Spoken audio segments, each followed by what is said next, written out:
Same problem as everywhere else, but they're the weak one. They're the one that no one wants to lend to, doesn't have to, and they're the one who represent the greatest danger.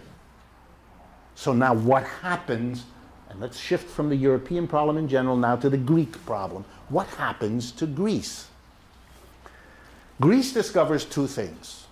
The cost of borrowing money from banks is going through the roof. Remember, they're hit by the crisis, just like every other country. Their economy's going nowhere. They've been borrowing a long time, and now they're being told by the lenders, for example, every month as another 20 billion come due for repayment, they go to say, well, we just want to roll it over. Oh, says the Bank of France or the German banks, we'll be glad to roll it over, but not at the 4% last time. How about 16%? The Greeks say, you know we're having it. We can't do that. We can't do that. I mean, what do you want us to do? Go and cut everything in our country? We won't be in, you know what you'll get? Here we go now. You'll provoke us to attack our own people, the leaders, and they will come back to us and say, no, no, no, you don't attack us. You're gone. And we're not paying anybody anything. Whoa. That's a powerful threat. And so the Greek leaders go to the French and Germans and other banks that have lent them, and the Greek banks too, and they say, don't push us. It's like what all debtors do, even here in the Bronx. The debtor goes eventually to the creditor and says, don't push me too hard. I'll pay you even a little more, but if you push me too much, I ain't gonna pay you anything, and that's not good for you. Don't do it. And then a struggle begins to develop. Very old struggle between the creditor and the debtor. And it's not clear who's going to win. And the Greeks push back. They push back, and they push back hard. But the European banks, and the Greek banks too, say to them, we got other places to lend our money. We don't need to lend to you.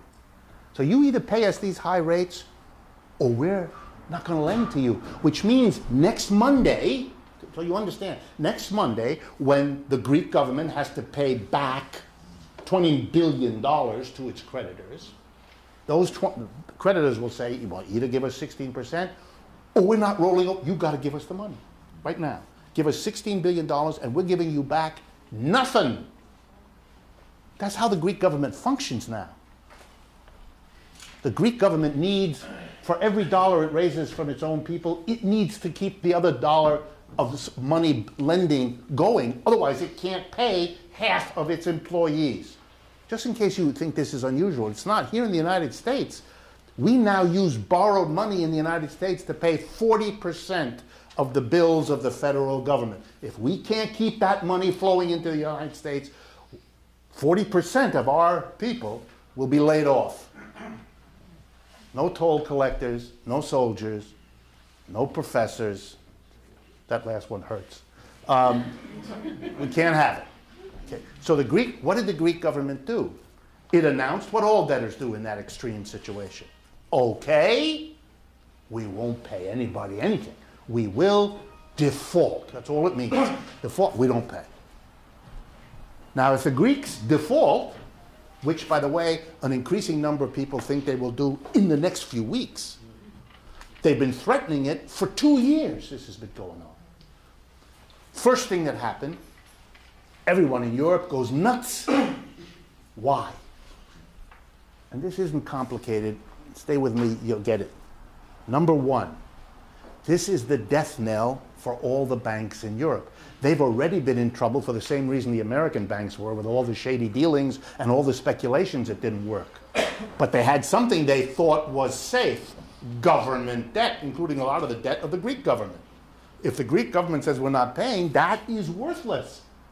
Those banks now have assets that are worth nothing. When the people with deposits in those French and German banks come and want their money back, the German French bank says, I can't, because I would have been able to pay you back if I'd been able to cash in these bonds from the Greeks, but I'm not going to. The Greeks aren't going to pay. So it is a threat for another financial collapse in Europe, on top of the one that happened in 2008. It would happen again last year or in 2010. So the European governments, led by the Germans and French, why? Because German and French banks are the biggest lenders outside of Greek banks to the Greek government.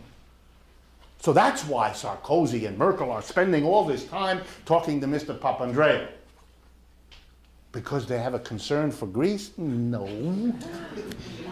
Greece for these people is an occasional vacation spot on the islands. You know, that's it. Santorini is what they know, not Athens.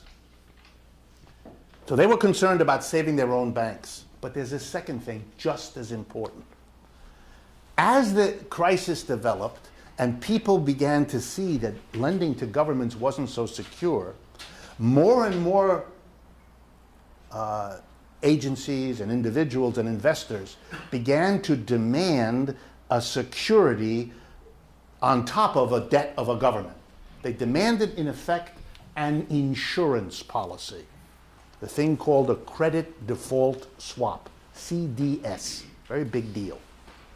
So if you were a Greek owner of Greek debt, Greek government debt, or Spanish or Italian, doesn't make any difference, all the same story, you now bought an insurance. You bought a CDS, which is a guarantee, an insurance, that if the Greek government defaults, you will get the money from the person writing the CDS.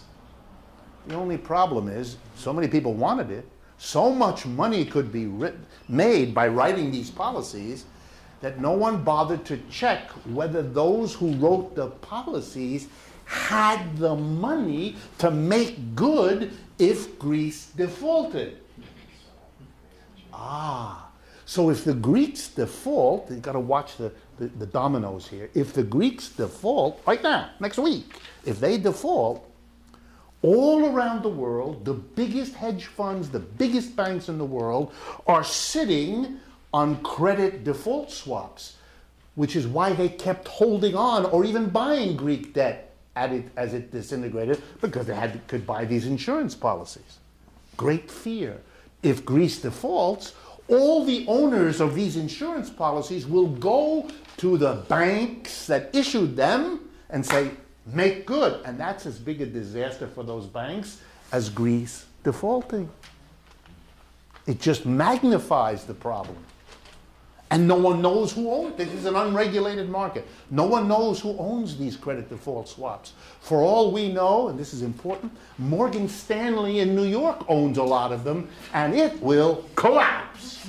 So suddenly you have a peculiar arrangement that a default in Greece is the death of a bank in New York. So everybody has to see, don't let the Greeks default. This tiny little, Greece is a small country, a small economy, doesn't amount to a hill of beans, basically, in terms of the European totality. It's like being told that, 6 towns in Rhode Island are in trouble. Who cares? Right? Economically, in terms of the United States, but this problem of Greece being like everybody else, and this problem of the wild market in credit default swaps, because lots of people could write these policies, wherever they did, and make money. You can't let Greece default. So what did Europe do? First, very important you understand this. Europe decided, okay, we got to save the Greeks. We can't let them default. So here's what we're going to do. We're all going to chip in, all Europe, create a special fund with money each government gives in, which we will lend to the Greek government at an interest rate much lower than what's being demanded by the private banks. So that gave Greece another year and a half. Now, please get your economy growing again so you can carry your debt, so the private sector will resume lending to you like it used to, and we will be able to get our money back, and we'll get out of this danger of your defaulting and the credit default swap catastrophe on top of it. The problem was, by then, it was too late. The Greek economy was already in such trouble, and the global economy was in such trouble that, for example, all over Europe, people didn't go to Greece on vacation because they didn't have the money. Or they went for a shorter time, or they went to a cheaper place, and blah, blah, blah. And every other economy is struggling, so the Greeks, they can't. So they had an extra year, but they couldn't solve the problem. The Europeans said, you must, you must, you must, because the Europeans are terribly afraid of what's going to happen. They have to do something in Greece, because otherwise, so they made Greece, it's very interesting, they made Greece try to get its finances in. Well, if you have no way to grow economically, how is the government going to get more money? There's not more taxes going to be paid because people have nothing and the economy's going nowhere. So how are they going to put their house in order? The only thing the Greek government could do at that point was to take money that had been used for other things and make it available to service the debt. That's what they did. They fired huge numbers of public employees. To go to Athens now, you will see a very different city. That was a poor city to begin with, much poorer now. I believe I've told you on earlier occasions, since I go to Greece from time to time, most civil servants, the overwhelming majority of civil servants, are earning today roughly 40% less than they did in May of 2010. So here we are, roughly a year and a half later, of 40%, the professors that I know teaching at the universities in Athens, which are all public universities, they are public servants, they are earning 40% cash less than they did. That's what's going on inside Greece. That, of course, means they have no money to spend, which sends the Greek economy further down. It is a spiral into ever deeper disaster. Nobody knows what to do. Now, here's the irony. In order to fix this situation, you'd have to have a massive program of reviving the economy of Greece. And you'd have to do the same for the economy of Spain, the economy of Portugal, the economy of Italy, the economy of Ireland, the economy of Romania, get the picture?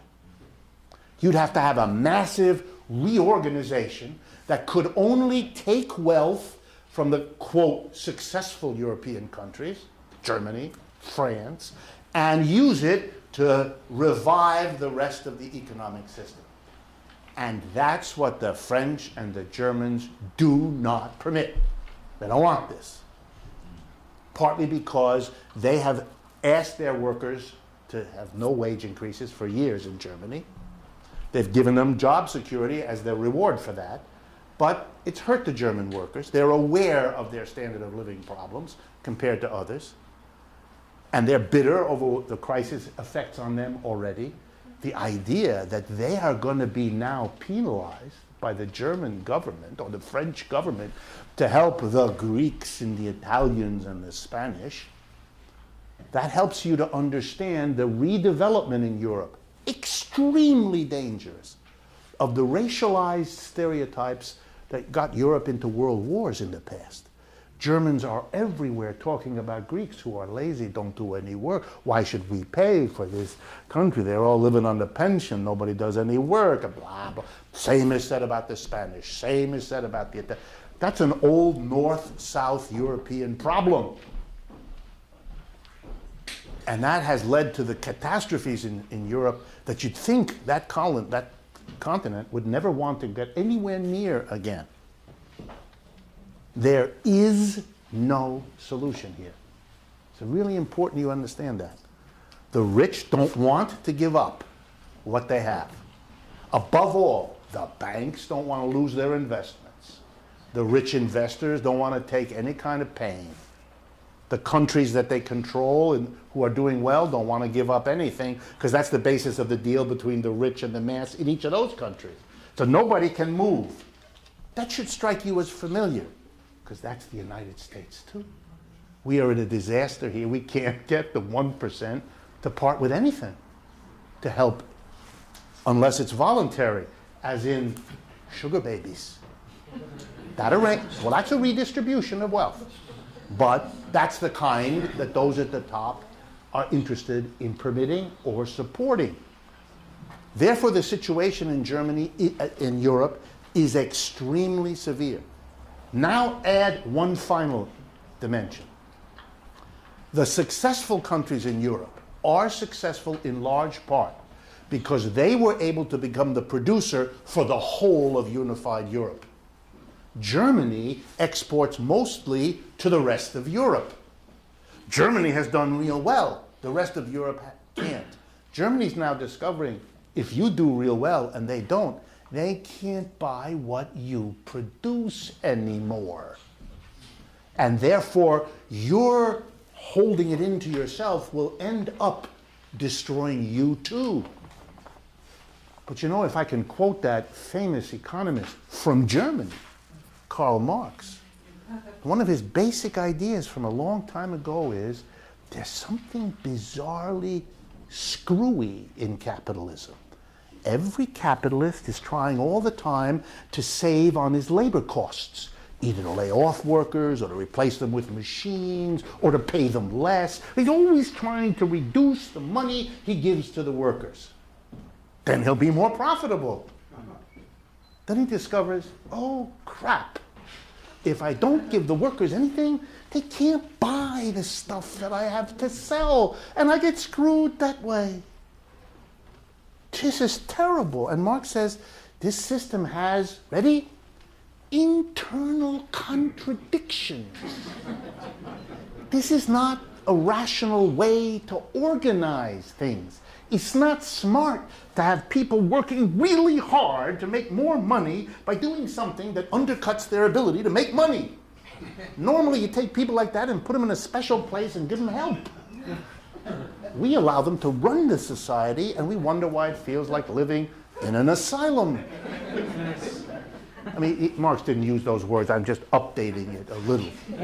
But it was his idea. It absolutely was his idea, and I'm just stealing it from him.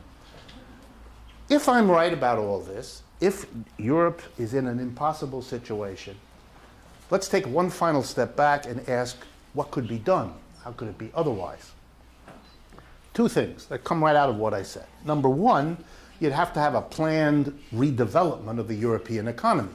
You'd have to build up the parts that have been in trouble, give them a help, to create a more evenly developed European economy. Europe has been undone by another idea central to Karl Marx called the theory of uneven development. His argument was capitalism develops unevenly, and that this is a serious problem for this system. It's unevenness. So you got to deal with that unevenness. You can't allow capitalism to do with it because capitalism develops unevenly. So if unevenness is a problem, capitalism isn't the solution. It's the part of the problem. So you would have to come in and massively reorganize. That has to be, but there's no force in Europe at this point able to do that, except small leftist marginal groups that are important, and in some countries very important. But they're just beginning, in a sense. And I mean beginning, because the old leftist organizations are not up to the task. They've been too terribly compromised. The communists have shrunk as a set of political parties across Europe, with few exceptions. And the socialists were in on the borrowing craziness and in on all of this stuff I've described, less harshly, more nicely for people. But basically, they didn't depart from this scenario. So they've lost the support of large numbers of people. And they've lost the ability to mobilize people for a radical change. The other thing that could and should be done, and should have long ago, is stop this craziness of the government using debt. The debt is a serious problem. Here is where folks like me part company with Keynesians, say like Paul Krugman. Borrowing money was the solution that really didn't deal with the contradictions, but papered it over, postponed it. We're now at the end of that possibility. Now we got to face it. And now the solution is get rid of these deficits, reduce the debt by taxing the people you should have taxed in the first place, who, had you done so, would have made the debt unnecessary. So now deal with it. Get the money. And again, the calculation I give, because audiences seem to like it, I'm going to give you the calculation here in the United States. In the United States, we have this group of people who don't pay taxes. They're the owners of liquid wealth, stocks and bonds. In the United States, as in most capitalist countries, the people who own stocks and bonds, who are, in the main, the 1%, 1% of shareholders own 75% of the shares in this country. So those people don't pay any property tax. It's very important you understand.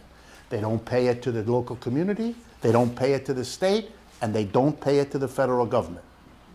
If you own your home anywhere here in the New York area, you pay a tax on your property. You have a tax assessor in the community who says what the value of your land and your building and your store is, and you pay a tax on the value of the property. If you sell, for example, your $300,000 home, and you use the $300,000 you get for it to buy $300,000 worth of shares of stock, you pay a property tax on the house, but the property tax on the share of stock that you get by selling the house, zero, nothing. Nobody taxes it. Well, what is the value of stocks and bonds held by what? By the top 1%, roughly 3 million Americans. It works out very nicely arithmetically. The top 1% are the people who have portfolios of stocks and bonds worth $1 million or more. That's not counting their homes or their cars or their jewelry, just their portfolio of stocks and bonds. Right? 1%, those who have portfolios worth $1 million or more, together comes to about 12, somewhere between 12 and 13 trillion dollars. A 10% tax last year on them, leaving them with 90% of their portfolio and their house untouched and their cars and their land untouched. That 10% on them would have completely eradicated the deficit of the federal government last year. So last year's debt? Last year. Last year's debt. Just last year's debt. Just as an example. Now, you wouldn't have to tax everybody at 10%. You could have, of course, have a progressive property tax. You could tax people with 1 million to 5 million at 1%, and the next one at 3%, and the next higher. You could do all kinds of things. But the notion that we have to have a deficit, and therefore a debate between Republican morons and their Democratic counterparts about the deficit, the terrible deficit, the deficit, we have to cut. This is crazy stuff. It's premised on the following, that the most important thing is to get people never to think about where the deficit comes from, why it's there, who's paying for it, and who's being screwed by it. Instead, we're going to argue about doing cut the deficit, this or that. Stop. That's why it's so important to understand this. You're all being played with here. We are all being played with. The solutions are right at hand, but they have to do with a fundamental reorganization of who calls the shots, who pays the bills, and what is done in this situation. If these problems are not solved by a capitalism and a division of wealth and income that makes it impossible to take any of these steps I've outlined, then we're going to continue to watch, as we have the last 3 years, a bad situation getting worse. Conclusion. The fundamental strategy of the capitalists who run this system is really no different now than it has ever been. If I can get this across, I will have achieved as much as I could dream of in this evening's discussion. And here's what I mean. When capitalist crises hit, when the system's irrationality, all these companies building a capacity to produce that is way in excess of what people have the capacity to buy, partly because the companies that employ them don't pay them anything because they don't want to, all of that nuttiness. When this system blows itself up, and I want to remind you, capitalism is a fundamentally unstable system. It goes up and down like a bouncing ball and always has in every country where it has ever set foot. In economics and my profession, we have words like business cycle. Just to understand, it's a cycle. It's like it is dealt with, the word cycle, meaning it's almost like a natural cycle, like the moon's phases or, all the agricultural cycle. It's somehow built in. Capitalism is a bouncy, unstable system. So when it blows up, it has always been the hope and dream of capitalists, realized for centuries, that the way it'll work itself out is as follows. We're going to have a lot of stuff sitting there, nobody can buy it. Because the stuff isn't being sold, we lay off a lot of workers. No point in hiring a worker to produce what I can't sell. So then with more workers laid off, even less of it is sold. It's a spiral downturn recession, and if it keeps going, depression. And how do you get out of it? The hope is this. Eventually, so many people will be unemployed for such a long time that they'll run out of whatever savings they have. They'll become an unbearable burden on their spouse, their boyfriend, their girlfriend, their neighbors, their family, and so on. And pretty soon those people will become desperate. Oh, I don't know, maybe in the way of a sugar baby. But mostly the idea is they'll begin to be willing to work for a lot less than they used to. They'll accept a job with no benefits or much fewer benefits. They'll take a job with crappy hours. They'll take a job with bad conditions, because a job is better than that situation of nothing and nothing coming down the pike. And at the same time, as all these businesses go out of business because nobody can buy anything, there's tons of cheap secondhand equipment on the market. Computers for a song, office space, next to nothing. An accountant, he's so desperate for business, he'll do your books for half what he used to charge, etc. Eventually, here's the hope, eventually the cost of doing business will be so low, cheap wages, cheap equipment, that capitalists will say, hey, I can make money if I only have to pay workers this, and I can get all this equipment and raw material. And then the capitalists will come in, and the system will come out of its funk, and we'll have an upturn again until the same irrational overproduction happens. That's the cycle. And the hope of capitalism, that's how we solve it. But that's simply a polite way of saying we're going to solve it on the backs of the working class, because they're the ones who have to take it on the chin. They have to be out of work for long periods of time, just like in the United States now. But of course, you can't just sit there and watch this, because people will get angry. And then, of course, all bets are off. Suppose the mass of people who we're not willing to be the ones who suffer through. We didn't cause this crisis. Why should we be the ones who absorb the cost by being unemployed, by accepting lower wages for years into the future, jobs without benefits, all the things happening to the American work situation, for those of you that are not aware of it? There's always a risk. So one of the ways you limit the risk, the genius of modern capitalism, is while you're letting people be unemployed and getting desperate, go through the same thing you always did. But there needs to be a distraction theater. There needs to be a performance constantly in front of you, in which one group of people saying, these are the policies we need, and another group saying, no, not those policies, these policies, this will do. We need Keynesians and non-Keynesians. We need Milton Friedman and Paul Krugman in an endless battle, repeating the same story over and over. We need Republicans that don't do it this way. Democrats, no, do it. We'll have a compromise. The whole thing is designed for you all and for me to get caught up in this debate, which doesn't matter. Because the real way this problem is going to be resolved, they hope, is by waiting out until enough people are willing and able to take enough of a wage cut and to work in enough of a crappy job situation, and the cost of business is cheap enough that capitalists, for their own reasons of profitability, will re-enter the economy and lift, and we're all supposed to wait. Distracted by getting terribly excited over this proposal and that debate and that compromise and that undoing of the compromise, and the super committee, which met for a while and couldn't by Thanksgiving come up with a plan. What? What is this? This is the new form of bread and circuses. Instead of in ancient Rome, when the city is falling apart, you all watch gladiators kill animals or be killed by them or one another. And this was supposed to get you distracted. Or for those of you that spend all day Sunday glued to the television, watching large men jump on each other for long periods of time, okay. Sorry. That's the real point, is to realize that the breakthrough, the only breakthrough here, is one of two options. Either the mass of people will say, no, We're not doing it.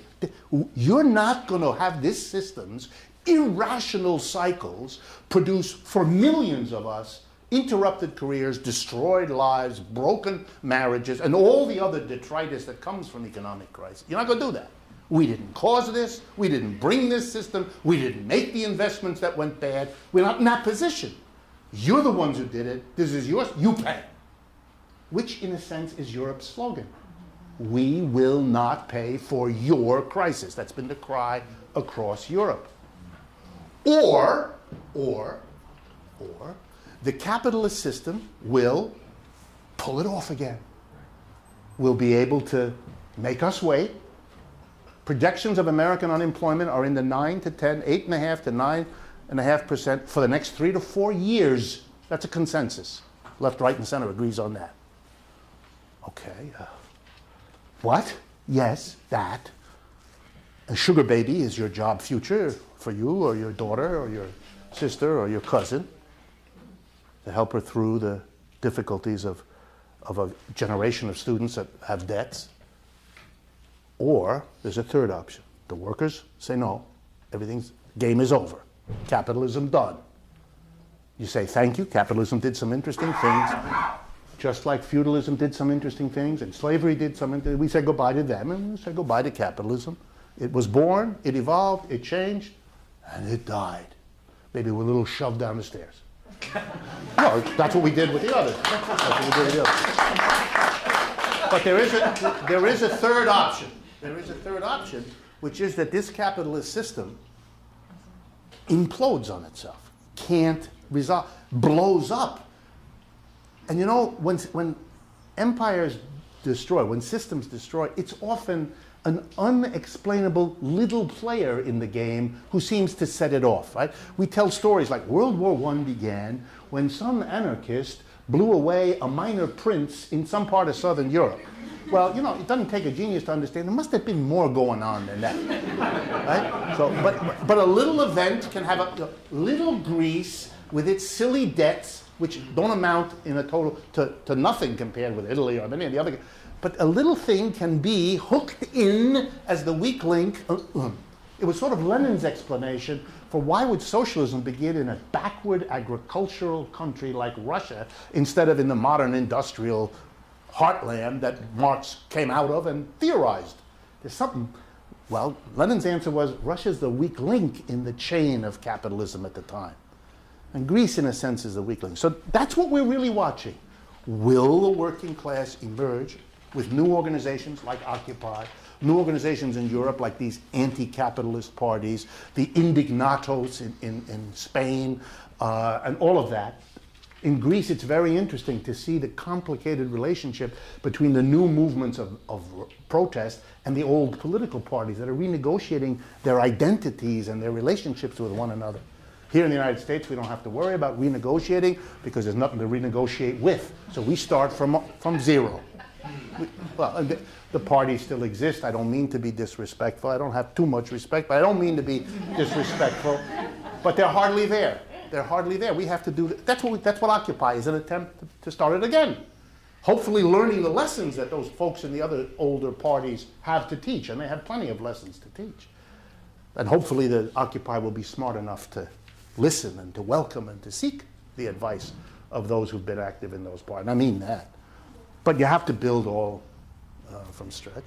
Or we're going to watch this system implode in ways that are scary, and that's where the possibility of right-wing craziness can come forward, or anti-immigrant lunacy can come. And you see that in many parts of the world also.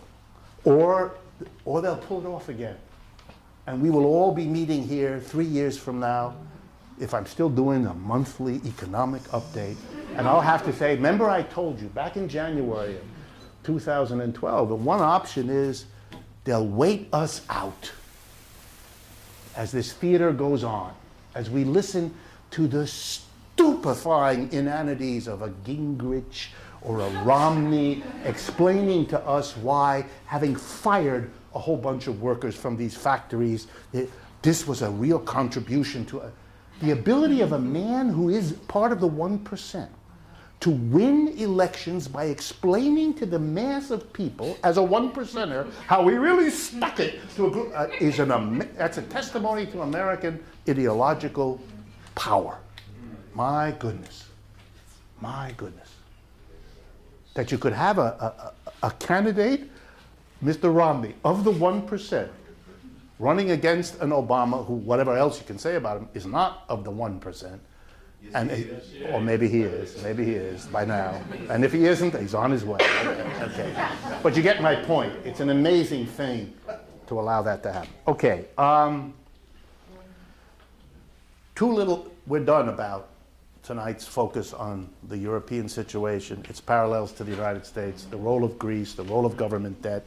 It's a lot to do, but I hope I've been able to show you how it hangs together and makes a picture of a system that's in deep, deep trouble. Whatever else you conclude, this is a capitalism that isn't working well. This is not a capitalism that is delivering the goods. I grew up in the last many decades, and when I would make my arguments and my critiques of capitalism, which I've been doing all my life, my counterparts in the economics profession, who didn't agree with me, would sit often and listen, because I know how to make the arguments, and I know their language, because I have to teach that stuff too. And so at the end of the conversation, they would say, well, yeah, maybe, but capitalism delivers the goods. And so I now have a wonderful time. I grab them every time I see them, and I say, not anymore. And they have no answer. They have absolutely no. Delivering the bads, left, right, and center. Look at it all. Riots everywhere, people suffering, unemployment, the catastrophic waste. Again, the basic argument. 20 to 25 million Americans are now under or unemployed. Government statistic. 1/4 of our industrial capacity is unutilized. Factories, offices, stores, machines, sitting idle, rusting, dusting. The wealth that could be produced if those workers who want to work could work with those materials on the stuff that's available would be more than enough to transform our society and solve most of our social problems.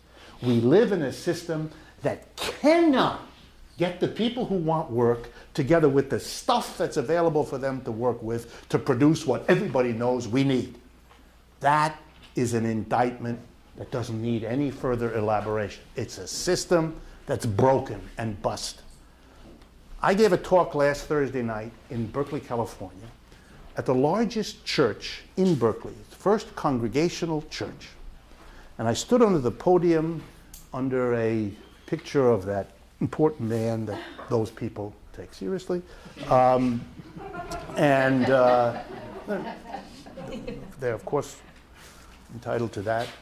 And I was proud to stand underneath him. And I gave this analysis, and I ended up with a conclusion that capitalism is over. It's not going to, even if it can get out of this crisis, it has suffered a terrible exposure of its fault lines, of its failures, of its inefficiencies, and of its injustices. And those are so out there for everyone to see that at the very least, it's going to be one hell of a job to get back to where it was 3 or 4 years ago. And then I looked at the audience, 800 folks. I looked at the audience and I said, I think capitalism is over. And the most important thing was that there was like a moment of silence, and then everybody started applauding. 800 people in the middle. Granted, it's Berkeley, I understand. But nonetheless, really good folks, an intense response, because it wasn't that so much that they accepted my argument, but they were articulating a cheer for that probability or that possibility. And that, too, is very different from what we could have expected in the United States as little as a couple years ago. Something really big is changing. Okay, we've run out of time. Thank you very, very much.